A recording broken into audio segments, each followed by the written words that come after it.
سلام سلام كوراتن كورانن تخاطاتلتي كما غنيهم دحند اللهم أملاخ مسجن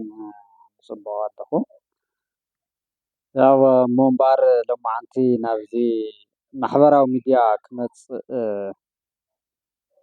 ያው ዘገደድኒ ኩነታት ኣሎ ዘገደዱ ነገራት ኣሎ ማለት እዩ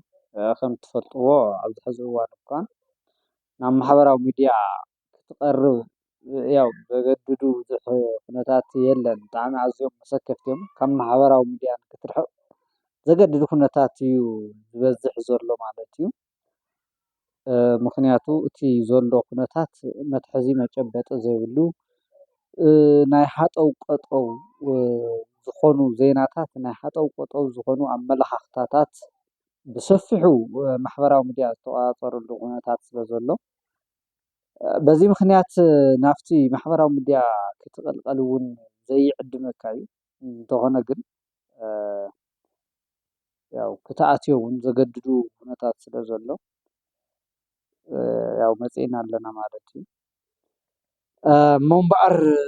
እንታይ ክብል ደልየ ክቡራትን ክቡራንን ደቂ ትግራይ ብፍላይ ማለት እዩ ዘለናሉ ኩነታት ኣዝዩ ብዙሕ ጥንቃቐን ብዙሕ ምስትውዓልን ብዙሕ ትኩረትን ዝጠልብ ኩነታት ኢና ዘለና ማለት ክበሃል ይከኣል እዩ ማለት እዩ ከምቲ ትፈልጥዎ ትግራይ ኣብዚ ሕዚ እዋን ዝግበኣ ስርዓት ዝግበኣ መንግስቲ ዝግበኣ ነፃነት ዝግበኣ ክብሪ የብላን ስለዚ ኣብዚ ኩነታት እዚ እንደገና ያው ተበለፅቲ ሓይልታት ይበዝሑ እዮም ከምቲ እንፈልጦ እውን እቲ ዝነበረና መንግስቲ እንብሎ ይሕማቕ ይፀብቕ እቲ ተመስሪቱ ዝነበረ እቲ ዓዲ ዘመሓድር ዝነበረ መንግስቲ ይኹን ውድብ እውን ያው ብዙሕ ፍንጫላት ተፈናጫጭሉ ተበታቲኑ እቲ ምምሕዳር ተባሂሉ ተመስሪቱ ዝነበረ እውን ያው ዓርሱ ኺኢሉ ክመርሕ ዘይኽእል ወይም ናይ ዝኾኑ ወኪላት እዩ ወይም እንደገና ንባዕሉ ምንም ኣብዘይ ግቡእ ኣብ ዘይኮኑ ኩነታት እትረኽቦ ግቡእ ኣብ ዘይኮኑ ሓጠው ቆጠዋት ግዚኡ ዘሕልፍ ነቲ ህዝቢ ነቲ ውፁእ ህዝቢ ነቲ ፅጉም ህዝቢ ነቲ ዝተፈናቐለ ህዝቢ ነቲ ዝተጠቕዐ ህዝቢ ዝክሕስን ባይታ ዘንፅፍን ፅቡቕ መሰረት ዘትሕዝን ኣካይዳ ዝኽተል ኣይኮነን ማለት ዳርጋ ክበሃል ይከኣል እዩ ማለት እዩ በቲ በለ በቲ ከምቲ ንሪኦ ዘለና ብሰሜን ይኹን ብደቡብ ያው ትግራይ ፍርቂ ደቃ ናብ ደቡብ ፍርቂ ደቃ ናብ ሰሜን ነናይ ባዕሎም መንገዲ ሒዞም ነናይ ባዕሎም ያው ኣረኣእያ ተኸቲሎም ንካብ ነቲ ዓዲ ካብ ምጥቃም ብላዕሊ ያው እንተስ ንፍሉይ ረብሓ ዲኻ ክትብሎ እንተስ መሲልዎም ናይ ትግራይ ለውጢ ክመፅእ ድዩ ኢሎም ብኡ ሓሲቦም ዲኻ ክትብሎ ያው ነናይ ባዕሎም መንገዲ ተኸቲሎም ይኸዱ ኣለዉ መን ይሐይሽ መን ይጠቕማ በዘየገድስ ያው እዚ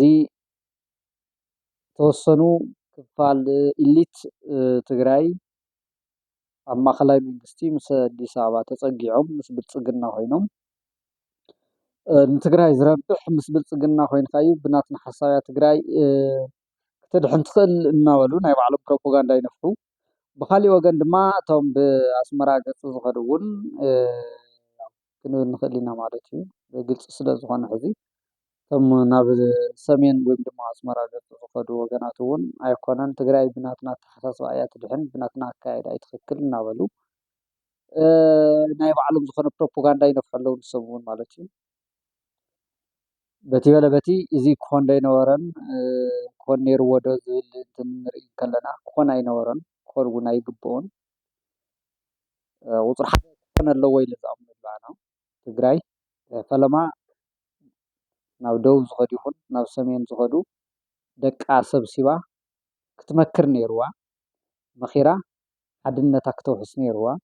ሓድነታ ውሒሳ ኩሉ ትግራዋይ ተኣኪቡ መኺሩ ናይ ትግራይ መድሕን ክፈጥረሉ ዝኽእል ዕድል ሰፊሕ ነይሩ እንተኾነ ግን እንተስ ብስልጣን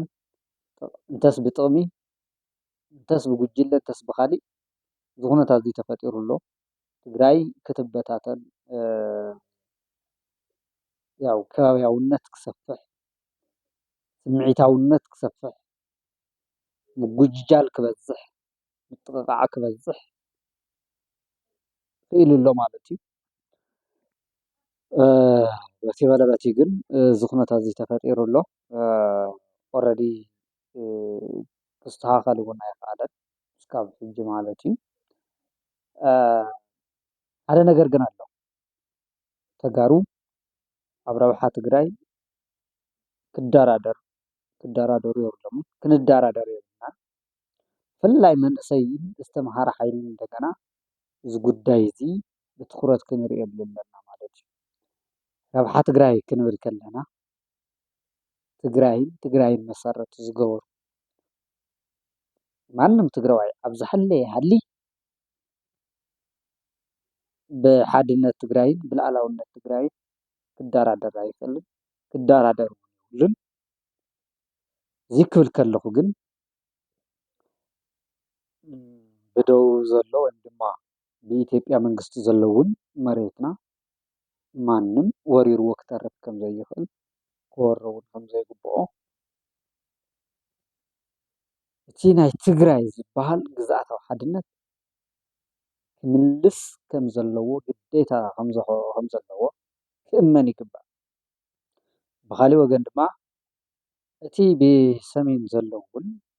ናይ ባዕሉ ሉኣላዊ ሃገር ዝሓዘ እስካዕ ዝኾነ ድረስ ናብ ናይ ትግራይ መሬት ሓንቲ ኢንች ተኣክል እውን ክነክእ ከም ዘይብሉ ሉኣላውነት ትግራይ ብዝግባእ ከኽብር ከም ዘለዎ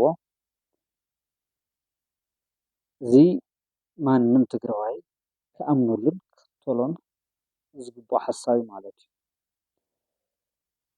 ስለዚ ያው ናይ ሓይሊ ሚዛን ስለ ዘለዎም እቶም ጉጅለታት ናብ ክልቲኡ ጫፍ ዝኸዱ ነናይ ባዕሎም ሓይሊ ሒዞም ተፀጊዖም ተፀጋጊዖም ክኣትዉ ክኽእሉ እዮም ማንም ክፈልጦ ዝግባእ ሓደ ሓቂ እንድሕር ሃልዩ ሻዕብያ እውን ምድኻም ትግራይ ቀንዲ ዕላምኡን ቀንዲ ረብሓኡን እዩ ብልፅግና እውን ምድኻም ትግራይ ቀንዲ ረብሓኡን ቀንዲ ዕላምኡን እዩ ስለዚ ሻዕብያ ብረብሓኡ በተኣምር ክደራደር ኢልካ ዘበት እዩ ሓደ ካብቶም ረብሓታቱ እንደገና ምስ ኣምሓራ ክልል ክራኸበሉ ዝኽእል ወሰን ይደሊ ምስ ፋኖ ብዙሕ ዝሰርሐሉ እውን ንሱ እዩ ብፍላይ ምዕራብ ትግራይ ናብ ትግራይ ክምለስ እዩ ኢልካ ምሕሳብ ጌጋ ርድኢት እዩ ካብ ባህሪኡን ካብ ኣመፃፅኣኡን ካብቲ ዘሕልፎም መልእኽትታትን ኩሉ ምርዳእ ይከኣል እዩ ካብቶም ክሰርሖም ዝፀንሐ እውን ፋኖ ልዕሊ ምስ ህወሓት ምስ ፋኖ እዩ ርክብ ዝፈጥር ሻዕብያ ምክንያቱ ዕላማታቱ ውዕል ኣለዎ ምስ ፋኖ ህወሓት ትግራይን ግን ክትዳኸመሉ ቀንዲ ዕላማን ረብሓን ሻዕብያ ረብሓ ኤርትራ የብሉን ረብሓ ኤርትራ ዝረጋገፅ ምስ ትግራይ ማዕረ እዩ ናይ ትግራይ እንድሕር ትምዕብል ኮይና ኣብ ትግራይ ፅቡቕ ዝኾነ ለውጢ ናይ ልምዓት ይኹን ናይ ምሕደራ ይኹን ናይ ሰላም እንተሃልዩ ኣብ ኤርትራ እውን ተመሳሳሊ ክህሉ እዩ እቲ ስርዓት ግን ብባህሪኡ ነዚ ዝጠልብ ኣይኮነን እና ምዕራብ ትግራይ ከረክበና ሻዕብያ ኢልካ ምስ ሻዕብያ ምህዋዝ ፋኖ ምዕራብ ትግራይ ክበና ኢልካ ምእማን እዚ ናይ ምውቃጥ ክኸውን ማለት እዩ ምክንያቱ ቀንዲ ዝዋገሉ ቀንዲ ዝቃለሰሉ ፋኖ እውን ምዕራብ ትግራይን ናይ ትግራይ መሬት ቆራሪስካ ንምውሳድ እዩ ስለዚ ሕጂ ያው ሻዕብያ ምስ ህወሓት ንብልፅግና ንምውዳቕ ወይም ድማ እቲ ኣብ ኣዲስ ኣበባ ዘሎ ስርዓት ሓቢርካ ንምውቃዕ ክዓርፍ ይኽእል እዩ ክላፈን ይኽእል እዩ ክፅመድ ይኽእል እዩ ፋኖ እውን ብተመሳሳሊ ምክንያቱ ዕላምኦም ንኡ ንምውቃዕ ፀላኦም ስለዝኾነ ናይ ሓባር ፀላኢ ስለዝኾነ ኣብዚ ምንም ፀገም የለን እንድሕር ኮይኑ ናይ ሓባር ረብሓ ስለዝኾነ ናይ ሓባር ዕላማ ስለዝኾነ ንምውቃዕ ሓቢርካ ተዝውቃዕ ምንም ብዙሕ እቲ ዝብለሉ ኣይኮንኩን ነገር ግን ድሕሪኡ ኸ ዝብል ክንሓትት እዩ ዝግበአና ምክንያቱ ዝተባዕልዎ ውዕል የለን ምዕራብ ትግራይ ክነመልስ ኢና ክትሕግዙና ዲኹም ተባሂሉ ምስ ኤርትራ እውን ዝተባሃለ ውዕል የለን ንስኻነ እውን ከተረክቡና ኢኹም ዝበሃል ውዕል የለን ስለዚ